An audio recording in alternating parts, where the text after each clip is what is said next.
Sa pakikipagtulungan ng Philippine Red Cross Marawi City Chapter, nagbigay ng kasanayan sa Community-Based Disaster Risk Reduction and Management ang Office of Civil Defense, Bangsamoro Autonomous Region o OCD BAR sa dalawang bayan sa Lanao del Sur.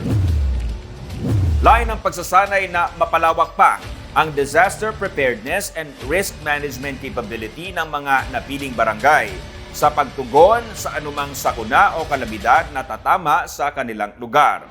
Sumailalim ang mga kalahok sa local risk profiling, community hazard mapping at pagbuo ng community-based early warning systems. Lumahok din sila sa interactive sessions, workshops at group exercises.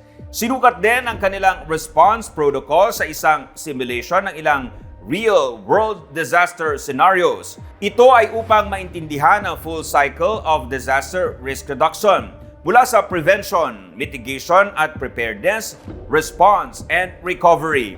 Mula sa bayan ng Kapay ang Batch 1, kabilang ang mga barangay ng Parao, Pindolonan, Kasanayan West at Dilabayan. Kasama naman sa Batch 2 ang mga kalahok na barangay sa bayan ng Piagapo, tulad ng Udalo, Radapan, Poblasyon at Bansayan.